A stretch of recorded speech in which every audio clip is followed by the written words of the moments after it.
Welcome to The State of Us. Beyond mainstream cable news and party lines, with a millennial and a boomer, The State of Us pushes past the noise and uncovers all the issues that matter. Here's your host, Justin T. Weller.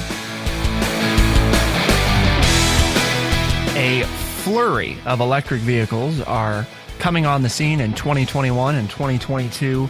And the question remains, will consumers adopt these new vehicles? The car companies are moving this direction. GM promising to quit manufacturing internal combustion engines. The Biden administration's recent infrastructure plan promising $174 billion for electric vehicles. The electric future is coming, folks. The question is, are we ready for it? And what needs to be done to ensure a successful transition to electric-powered vehicles. Today, we're going to have the opportunity to answer a number of boomer-related questions to electric vehicles and also talk about 4 areas that we've identified as, I think, the primary concerns for people. Range, charging stations, charging speed, and, of course, price. But a conversation on electric vehicles and the future of transportation would not be complete without our incredibly tech-savvy TrueChat senior historian and an educator of more than 30 years. Here is your friendly redneck liberal, Lance Jackson. Well, Justin, I think there was a lot of sarcasm in that, but I am pretty tech-savvy. So I was very genuine. The word of the day is battery, B-A-T-T-E-R-Y. It is a noun. Basic common word that most of us know, but what I found interesting was that in my favorite dictionary, I had to read to the 5th definition where it says electric, a connected group of cells, or popularly a single cell, storing an electrical charge and capable of furnishing a current. You tell me I can run my vehicle on a battery, the same thing that runs my remote control, which, you know, I was a remote control once in my life. My dad would look at me and say, son, get up and change the channel. And then I would get yelled at and, for changing it too fast. I was going to break the tuner. Do you have a battery compartment? A battery compartment. Are you battery powered? Am I battery powered? I am not battery powered. Okay. But I was. To the best of your knowledge. But I was a remote control. Right. I don't know what they do to me when I sleep. I do wake up quite often, a number of times in the middle of the night. So that may be when they're changing the battery. Okay. I don't even realize it. Rebooting. Yeah. My grandmother was battery charged for a while. Yeah. Yeah. She went through 2 pacemakers. Oh, okay. Yeah. For her heart. That is. So, she was battery charged. Yeah. And she liked it. It gave her more energy at the time. So the initial components of concern, especially in the early days, was range of electric vehicles, right? And we've got a couple different articles linked today. One is called The New EVs Hitting the Road in 2021 from GM to Tesla. And then we've also got What's Missing in the Electric Vehicle Revolution, Enough Places to Plug In. And both of those are linked at thestateofus.org. You've got one or both from the Wall Street Journal. So be sure to take a look at those because there's some good information here. Although there are a couple things that I don't 100% agree with, and we're going to talk about those. But one of the concerns has always been, how far can I go with one of these things, right? And, as early as 2016, when some of the mainstream Tesla and, of course, the Bolt EV, the first from the traditional car manufacturers for a quote-unquote long-range, plug-in, a lot of the other competitors, Lance, were limited anywhere from 150 to 150-mile range, which, limited, right? I guess the caveat there is most of us don't drive that many miles in a day, so is it limited? Yes, it is for Americans, I think, right? Because we have a lot of car culture in this country, and we are used to being able to fill up a lot of our vehicles nowadays with a tank of gas and go anywhere from 300 to 500 miles, depending on the fuel efficiency of the vehicle. That's true. And, I'm thinking of the drives I normally make, and, I can go in your truck, in my truck or my Toyota Camry. But, the truck is E85. So that basically when you start to look at it, I've done the cost analysis. My truck, as you like to tease me about, gets about as good a mileage as my Toyota Camry does when you factor in the cost analysis of that. But, it's usually in the neighborhood of 4 to 6 hours that I can drive comfortably. And I am a driver. I love to drive. I'd much rather drive somewhere than to fly and mess with driving to an airport and parking and all of those hassles and everything else. I'd much rather, even though it takes longer, I understand. I would rather drive. So I'm part of that driving culture.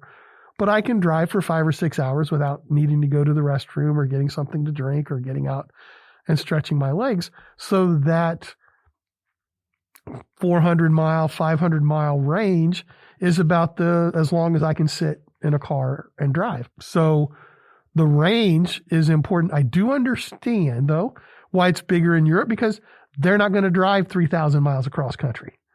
You know, they don't have those big long trips. It'd be very rare to do something like that. In Europe, you know, so I understand that. I also understand why it would work, you know, for shorter range driving. I mean, I could drive to see my family on one battery charge, which makes sense, which is why I'm in this conundrum of,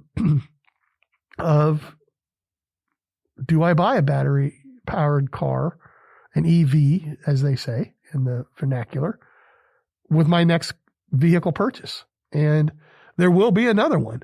You know, I mean, I currently own 3 vehicles for 2 drivers, and all but one of them are paid off, but it's a 0% interest loan, so I'm not worried about it. But in the next 4 years, I will buy something. What's it going to be? I want to buy an electric vehicle, but I got a lot of questions. A lot of the vehicles coming on the scene now are, you're going to find almost nothing that's, you know, under 200 miles of range. And a lot of them, for example, and some of these are the higher end ones, but you know, you have, for example, the Hummer EV coming on the scene, and it could have like a 400 or 500 mile range. You also have, I marked the other one here from a new company. This is part of this article, Lucid Air. Lucid Air in Arizona. Yeah, I saw that one. They're looking at a 500 mile range for their new electric vehicle. And according to the article, that would be the longest range available on the U.S. market. Right. And it beats the 402 mile range of the Tesla Model S long range. So, you know, I guess the point is, if range is important to you, right, that component is being figured out. But then it's a 15-minute gas restroom, get a drink stop. Right. And that takes us to the charging component. So range is okay, right? I mean, I think the range question, I can put a check, say, okay, I'm comfortable with the range, but I'm used to a 15-minute pit stop.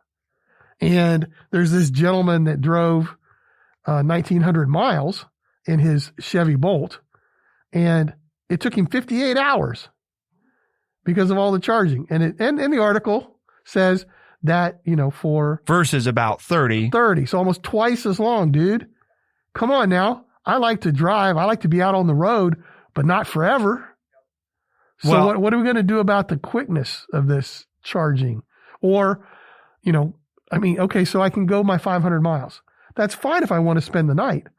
But what if I want to put another 500 miles under my belt before, you know, another 300 or 400 miles under my belt before I call it a day? And I think that's the question that we have to ask ourselves. And you and I talked about it briefly in the episode that we did about Biden's infrastructure plan. There's this idea that we need a lot more charging stations, right? Because Americans, the gas station, right? It's iconic. We stop at the gas station, get a snack, take a break, fill up, you know, do whatever. It's a thing. It's a thing, you know. It's called a road trip, dude. Yeah, American thing. It's called a road trip. And it's part of my culture. Right. And the question is, you know, I guess put it this way. Here's my thought. Okay. 30 years from now, most people that have a car, I'll be dead. Will be charging. I won't be here. Right. That's what I know about 30 years from now.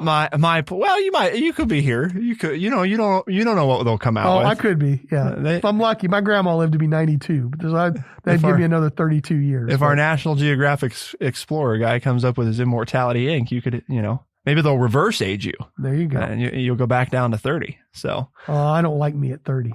Okay. Me at 30 was not a nice person. Okay. Maybe 40? Yeah, 50 is where I started to mellow by about 50. Okay. Started to mellow. But what I guess my point here is 30 years from now, what I see, right, is, I mean, in my mind, where we're at is that most Americans are charging their electric vehicles at home. And the notion that we've all become kind of accustomed to, this idea that the gas station is a place that we're going to spend a very sizable portion of our lives, will have changed substantially. Doesn't mean that we won't spend time at charging stations, but it means that generally speaking, you probably won't spend nearly as much time filling up your vehicle as you do today. But as we go into our next segment, I'm going to ask you this. What I've understood you to tell me in the past is that it's not going to be the range. It's going to be the new battery technology, correct? That will make the difference in all this. Yeah. So that's what I'd like to get into in the next segment is talk to me a little bit about these batteries that you keep talking about. Yeah. And that's exactly what we're going to look at coming up, because the reality is, folks, the battery affects the range, affects the charging stations, how many you need. And guess what? It also affects the price. The battery is kind of the center component of electric-based vehicles. So we naturally have to talk about it. Keep it here on The State of Us, and we'll be right back.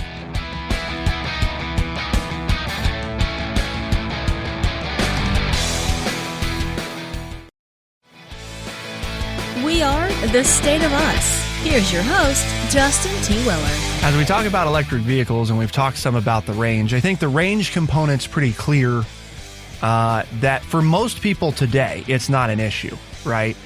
Because is this fair, this story that this guy shares February 27th of this year in the Wall Street Journal, that this guy's going from his Colorado home to Tampa, Florida, and it took him 58 hours instead of, the 30 hours that it would usually take. Sure, it's a fair story. He's driving a Chevy Bolt, which in disclosure is the car that, I own. Now, granted, he is driving a 2017 Chevy Bolt. It's an older model. It is. Mm-hmm. And I'm driving a 2020.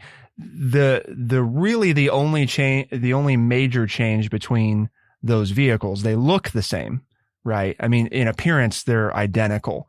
They changed the battery chemistry of the 2020 Bolt, which is what I own, to do two things: squeeze a tad more range out of it and improve the fast charging speed.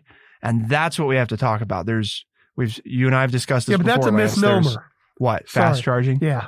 Well, it's relative. It's an oxymoron. Yeah. It's fast charging compared to what it was before, but it's still not as quick as my pit stop in the gas station. Right. Because your argument was, you spend a lot of time, Lance, at the gas station. You're just going to do this at home. Okay. Not when I'm on a road trip. Right. Not when I'm traveling. Well, that's why I say the vast majority of the time, and here's the challenge is really you're changing culture, right? Most people don't give a damn, frankly, about how their vehicle works, right? Most people really don't care. They care that it starts and then it gets them from point A to point B.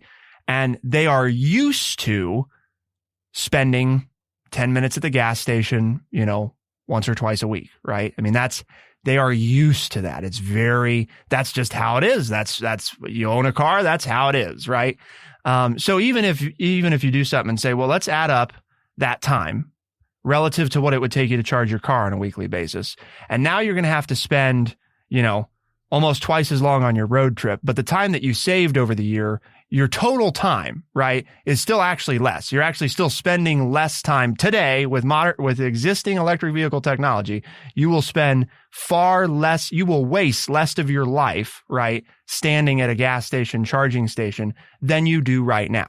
Nobody cares about that, right? Because even though it's true, even though we can factually prove it, what Lance and everybody else wants to know is when I go, how long will I be there? Instead of on average, you're actually saving 20 or 30 hours a year or something, of your life. Right. Because because here it is. Okay. My trip to the ballpark to St. Louis, it's 400 miles from my door to my parking lot that I park in St. Louis. And it's a 6-hour drive. So you could theoretically get there on a charge. But then how do I get to my hotel? Or if I get to my hotel, where do I charge my car? for the return trip. There are those things there. Let's say I stay in a downtown hotel, so I spend the weekend, which I don't. That's too expensive for me. I stay about 30 miles out. But even if I do that, I'm out in a hotel parking lot and there's no charging station there. So where do I charge my car? Do I run, 100, 200 foot extension cord from the parking lot through the window of my hotel room? Definitely not. That'd be a fire hazard. You definitely don't do that. But again, how do I charge my car for my return trip home? Yeah. 500-mile range. Okay. I get there, I'm fine, but somehow I have to charge it in order to get home. And then I make my daily trek in and out of the city. Right. Or if I were to stay downtown, then I'm in a parking garage somewhere. And again, how do I charge my car over the 3 days I'm there so that Sunday night or Monday morning when I'm ready to drive back home, I'm fully charged and can get back home? Yeah, I can get there on one charge, but now there are a lot of other things I have to think about in my trip that is changing my culture. So that's where I'm from. And I'm not really yanking your chain. That's real. I mean, that's real to me. That's what I do. Okay. In the summer. And that's what I enjoy doing. And it's what my wife and I enjoy doing and traveling. And then when we're in the city, we want to drive around and go places, before or after the ball game. We won't have a charge to do that. Well, you will. I pulled up here on the monitor for you, Lance. This is real anecdotal. I just did a Google search, right, which you could do on your phone. I said fast charging stations in St. Louis. And I count no less than 14 fast charging stations in and around downtown St. Louis. Okay, but my car has to sit there and I'm twiddling my thumbs for how long while it's getting me a charge? Well, and that's where the change in the tech is coming, right? Okay. Because this is important. And if you own an EV, you start to learn this stuff. For example, one of the charging stations I'm looking at is a 50 kilowatt charging station. Okay. That means, just for folks, I don't know, what the hell does that mean? What it means is with the Chevy Bolt, okay, my vehicle, it's going to charge at its maximum charge rate almost at that charge station. However, you'll also see a lot of these charge stations that are listed are these 7.2 kilowatt hour stations. I see that. Uh-huh. Those are like what you would charge at home with. Now, the reason those are okay, for example, this one looks like it's at probably a Hampton hotel. That's what you're going to find in parking garages, for example, like at a hotel, that are often, here, you'll like this, free. Well, it's not free because you're paying the $150 a night to stay there. It's like but you can't fill up your car, right, for free. No, you're right. They don't give you a gallon of gas just because you showed up at the hotel. Right. But, and I'm sure some of that's going to change too, because some people do it right now as a nice, it costs them $1 or $2 to let you charge. It's a nice amenity. Right. Yes, I understand. But like, for example, there's a hotel in Columbus, and you drive in downtown, and they actually have preferred spots up front for electric vehicles. Now that's a one example, because not every hotel, not even close to every hotel, has these. But for example, they don't need a fast charger, because the way they're looking at it is, well, you pulled into the hotel, you plug in your vehicle, and you come back in the morning, you got a full charge. So they're not worried about it. Now, the point is that 50 kilowatts is on the slow end of fast charging, right? What do we mean fast charging? Well, my 260-mile range Bolt is going to need an hour and a half to regain a full charge at that fast level. At 50 kilowatts. So at 7.2. Mm-hmm. You need all night, basically. I mean, you need like nine-ish hours. The reason it's not a perfect equation is they have what they call a curve, right? How the vehicle charges. And that's the fancy engineering that's done to save your battery and, all that stuff. The point is that what's coming out, like with the Hummer EV, one of the models that'll come out in 2022, okay, it's going to have 800 kilowatt charging capacity. Now, there's no charging vehicle stations out there right now that can even do that. Point is, in the next 5 years or so, part of what you're going to see is instead of 50 kilowatts, you're going to charge at 150, which is, by the way, that's out there right now. That's fairly standard on new models. And you're going to see 300, and you're going to see 500, and you're going to see 800. And what's going to happen is, instead of with the Bolt gaining 100 miles of range in about 45 minutes, you're going to gain 100 miles of range in 10 minutes, So, and of course, eventually what basically happens is you get down to, in a 10-minute stop, you're going to go from empty to basically full. But we're not there yet. Right. And it has to do with the batteries, the battery technology or the battery design. Yes. Okay. All of the above. All right. See, I'm asking some pretty good questions. And here's the good news, folks. They've figured out how to overcome that, right? Because they have vehicles that are planning to roll out in the next year or two that they've already figured this out. So it's not we have to learn something new. It's a matter of deploying it and then making sure the infrastructure is available to service that. Okay. So really what you're telling me is here's what I'm hearing is that if I'm going to do day trips, that's the electric vehicle I should buy for that purpose. But for the next 5 to 7 years that I'll be driving, I probably still need a gas-powered vehicle because we're in this transition stage. So for a day trip vehicle, I could buy a new EV and probably be satisfied with it because most of the time I would be charging at home and I could travel to anywhere in Ohio, anywhere within, a 2 or 3 hour drive and back home in one day. And not have a problem. Because see, here's the problem. It's like 120 to 150 miles to see my daughters. But they both live in apartment complexes where I couldn't charge the car. So I would have to have about a 300-mile range on the car to be able to drive, visit with them, drive home. That's what I call a day trip. I know for many people, you talk about a day trip that, your husband drives to Columbus, which is, for those of you who don't know, the Midwest. That's about a 45-mile drive, about 50 minutes to an hour, depending on traffic. So he can drive there and back to Columbus and back in the Bolt, and that's a day trip. You could do that twice. You could go round trip to Columbus twice, no problem, without having to charge it. But he's home, that evening, so he can charge it overnight before he goes in the morning. The charge stays constant. So, but for me, it's going to have to be a 300 to 400 mile radius for my vehicle. So really you're going to have to buy your car based on how you travel is what you're telling me in the next 5 years. I think this would be fun. I think the next time that you're headed to Cleveland, we should let you take our Bolt, and you should give. You better talk to Brett about that. You should give it a go. Because I'm not against driving one. I think they're really cool. I'm not against buying one. I'm not worried about the driving component. It's got to work within my time frame and culture. There is definitely I will tell people this because it's a very real thing that Brett and I have gone through. You do go through a mindset shift about how you think about where you're going and what you're doing. I don't think it's a bad thing. But it is different than what we're used to with gas vehicles.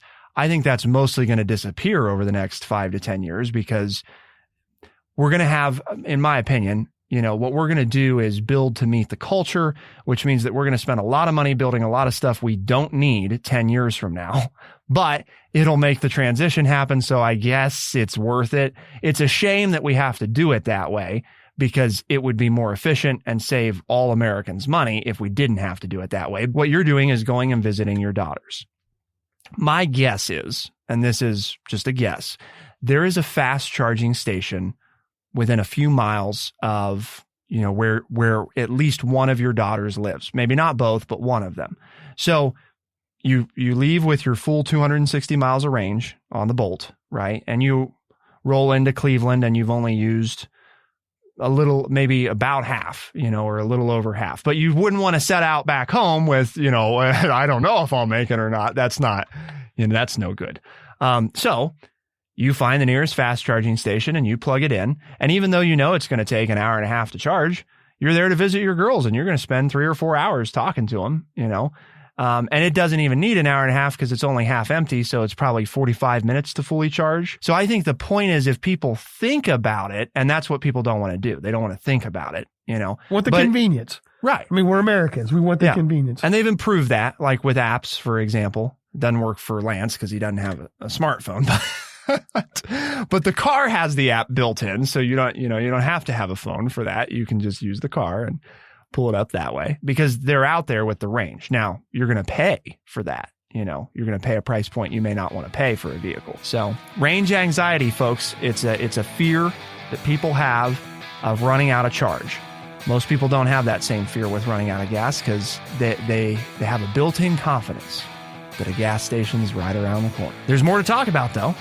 What about the price? Lance, he's ready. I'm going to buy it. And then he sees the sticker price, and he's like, ooh, not going to buy it.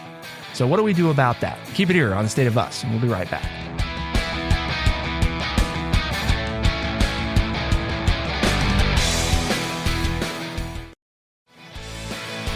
We are The State of Us. Here's your host, Justin T. Weller. Okay, we're going to switch things up. I'm going to start this segment of the show. The Friendly Redneck Liberal really wants to buy an electric vehicle. Yeah. And I've done the looking, and so I don't have the sticker shock that we're getting ready to talk about. So, I'll play You're along. aware. I will play along with it. But I really do want to buy one, but I just don't see where it fits my driving style all the time. But for climate reasons, the biggest thing is, though, it is cheaper, folks. I mean, I will stand on, the stack of books and say it's cheaper, it's more efficient.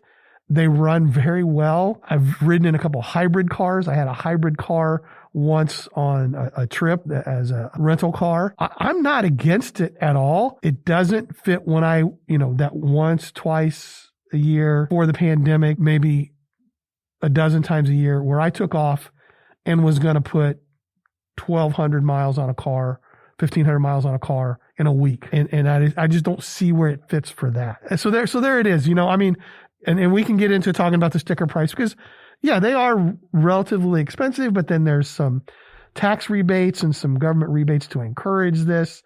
Oh, wait a minute. Subsidies. That horrible word. We don't like subsidies except for, when it's something that I want, then it's okay. But, and I'm not against that. I understand that. But I think you said it best when you said you have to think of your lifestyle.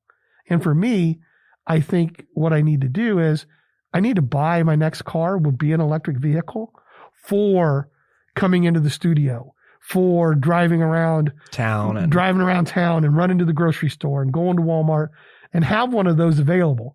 But I would still need a gas powered car for the next 10 years, to make the trips that I want to take. Then after that, my daughters will probably take my driver's license away from me. So it won't matter anyway. Won't matter. Then you can have your autonomous vehicle. Right. I have my driverless We haven't even talked vehicle. about that. Yeah. That one I'm not ready to buy yet. Yeah. I can buy an electric vehicle. You're okay But what with about it? this price thing? Okay. Yeah. Justin, what about the price thing? Well, one of the big factors, right, is the battery, and the battery technology. The good news is what's changing there is the economies of scale are coming into play, right? Just like with everything that America's invented or created or, has made a shift to, it usually starts out really expensive. And as we go, it gets cheaper. And I think that, just for what it's worth, the 2022 Chevrolet Bolt EUV, which is a little bit different than the vehicle that I drive, but actually here's interesting. It's a 2022 model, right, Lance? It's sitting on the same battery pack and same powertrain as my vehicle. So the only thing that's different is its appearance. But internally, it's just like with other cars. Right. It's identical. I could have made that argument for 40 years about certain cars. Oh, that's just a so-and-so on a different chassis. It's got the same engine, got the same powertrain, got the same drivetrain. They plopped down a different cover on the same vehicle. I understand.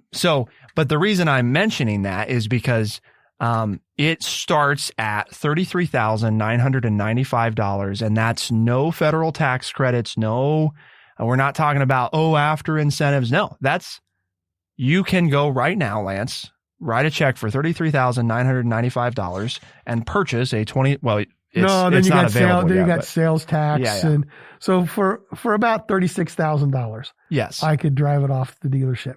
But now, is there a $7,500 rebate from the federal government or not? Not for the Bolt anymore because General Motors has sold, I believe the threshold is 200,000. They've sold over 200,000 Bolts, so they don't qualify anymore. That's not bad. If you're going to buy a mid-size vehicle, that's a mid-size, mid-range price. It's right in line with what you might pay for a similar sized, similar tech gas-powered vehicle. It is a little bit more expensive, but we're talking, instead of talking about 40% more expensive, we're talking about 10 to 20% more expensive. And whereas you might put in on a 12 gallon tank, you're going to put in, $40 to $50 worth of gasoline.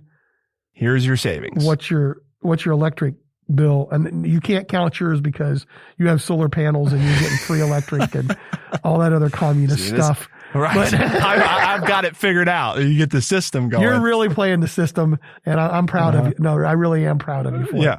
But for most of us who are paying our electric free bills, electric to charge your electric car, that's what you want. But no, to answer, if you were just paying, right, you don't have solar panels or anything. And full disclosure, you had mentioned, having a gas vehicle. I mean, my husband and I have, right, a 2014 Chevy Cruze gas-powered vehicle sitting next to the right. I mean, there's 2020 Bolt. There's two of you. You can't afford two $35,000 vehicles, right? Yeah, right now. So, and the Cruze purchased new. It was like a $24,000 vehicle, but it is very much. I mean, I like the Cruze. I think it's a great car. For the price and everything you get, I thought it was fantastic. And of course, they've discontinued it. But, for $24,000, you get 40 miles to the gallon highway. And it's a compact economy sedan. That's what it is. So what you're buying. It's not a luxury car. For a while out in the parking lot at the studio here, there were two of them because I was driving one as well. That's right. And mine was a 6-speed. So I was getting even better mileage because it was a manual transmission. But anyway. But I've got that too, because we always know we've got a vehicle, right, available. It's like we will take anytime we can the Bolt, because to answer your question, if you spend $30 to $40 filling up your car right now with gas, even in high electric price areas, you're probably going to spend between $4 and $7 to fill your electric vehicle. You have a 90% savings in fuel. So can you justify spending 20% more on a sticker price? Absolutely. And that I think is something Americans are willing to do, because we've been trained now to consider fuel economy and what you're purchasing. But there's that incentive, right? I mean, that's a huge incentive. Sure. Within a year or two, depending on how much you drive, you've already saved money every time you go to the spending gas a little station, bit more upfront. Every time you go to the gas station, folks, think about putting 220s into your pocket. Instead of taking 220s out, put those 220s. And I know some of you don't even know what I'm talking about because you take out your phone and you're paying with that. You don't even take out a plastic card. Driverless, contactless you just show payment. Your phone and it's all right there. But for those of us that still use the cash, the thing about putting two $20 bills in your pocket instead of taking them out and giving them to the attendant. Yes. Wow. Yep. I mean, that just blows my mind. It's like, well, why am I not driving an electric car already? I honestly think, and you and I have talked about this before, that is the single biggest reason that people will make the shift. I mean, a tank of gas a week. Let's say you fill up, your economy vehicle and you can drive all 40 week. a week. So that's $160 a month. So there's, figure up your car payment on $35,000 for 72 months. $2,000 a year, basically. Yeah. You're making a third. You're probably making at least a third to a half, and I'm just doing the math in my head, of your car payment off of fuel savings. So it's really not that expensive when you get down and start, you're like, oh, that sticker shock, I can't afford to pay that for it. Okay, now subtract $160 a month from that monthly payment when you put it in your, calculator to figure that up. All of a sudden, just on fuel savings alone, you can probably are a lot closer to making that payment. I mean, you said $2,000 a year. If you take out a 6-year loan, that's $12,000 in fuel savings. So subtract $12,000 from the $35,000 sticker price, you're paying $23,000 for the car. We've also been trained, though, and I will say this, to think of cars. I mean, a lot of Americans, and I know there's plenty of Americans out there that would say, no, I don't think of a car this way. I buy it and drive it for 15 years until it dies, and fine. That's not most people, though. Most people, 5 years in and out, we're done, moving on. I mean, I think a lot of people think about cars. They may not do that, but they think about them that way.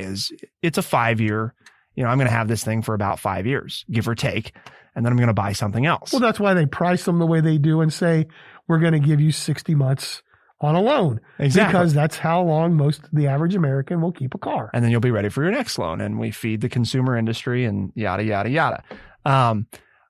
The other thing that I think is a cultural shift is the economy of owning something like the Bolt, right? And Brett and I talked about this some. It makes all the sense in the world to keep it for 10 years, not 5. Because every year that you're going past when you've paid it off is, we just talked about how much you're in fuel economy savings. Right. Now you're not reducing your car payment. You're actually, like you said, money is going into your pocket that otherwise would have been leaving. You know, I mean, that is what's happening. In the neighborhood of $2,000 a year. Kind of like compound interest. You're just making money off of saving money. You know, basically the rough example, right, is if we have a 5-year loan on the Bolt and we keep it for 10 years, we will have gotten to keep $10,000 in the back 5 years. We're not even talking about the savings in the first 5 years that we would have not otherwise had. The range of these vehicles, or the lifespan, I guess we should say, we also don't know a lot about, other than we know that it's really long. You know, the first major servicing for the Bolt that I own, the first time it's supposed to go to the dealer is at 80,000 miles. And the next time is 150,000 miles. So it's just the only thing to do between now and then, fill the windshield wiper fluid, rotate the tires, if you believe in that. I believe in rotating the tires, Lance, not so much, but you know, point is, fill the windshield wiper fluid. I guess if you believe in that, maybe some people don't think they need to do that either, and rotate the tires. That's it. Between now and 80,000 miles. Right. So we didn't even factor into your savings, your oil changes and the other stuff that breaks. You know, truthfully, it's going to be the rest of the vehicle that breaks down before your battery and your engine. You know, your seats are going to wear out, your radio is going to break, your AC is going to go out. It's going to rust a little bit. Right. Yeah. You know, the vehicle is going to fall apart, and the battery and the powertrain will probably just keep going. Just buy a new chassis and set it down on your on your battery. For people that are interested, I think if you have more than one vehicle at home, that's exactly what you do. It's what we did, and it's worked out perfect. If for some reason the Bolt can't do the distance, or we don't want to stop, or we don't want to think about it, you can hop in your vehicle that you know, your gas vehicle. And if not, you can play around with having one and save money while doing it. Well, here's what we've done, folks. We've had another one of those interesting conversations here at True Chat, and that goes right along with our mission statement, which is to educate people by providing honest, open, and respectful conversations. Tell your friends about us, and if they want to know how that they can listen to our show as well as a podcast, we're on Spotify, Overcast, Stitcher, Apple Podcast, and everywhere podcasts are found. Are you planning to buy an electric vehicle? Send us an email, podcast@thestateofus.org. We'd like to hear from you. Send us an email, podcast@thestateofus.org. We are a syndicated radio program heard on the weekends in select talk markets, and a podcast released Tuesdays and Thursdays by 4 a.m. Eastern Time. So be sure to check it out and share with your friends. For the State of Us on True Chat in Urbana, Ohio, I'm Justin T. Weller. I'm Lance Jackson. Thanks so much for tuning in. Special thanks to our producer, Bradley Butch, and thank you all for tuning in. We'll see you next time. Be the champ.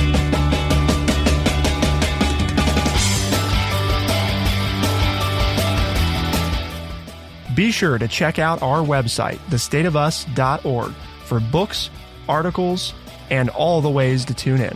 thestateofus.org.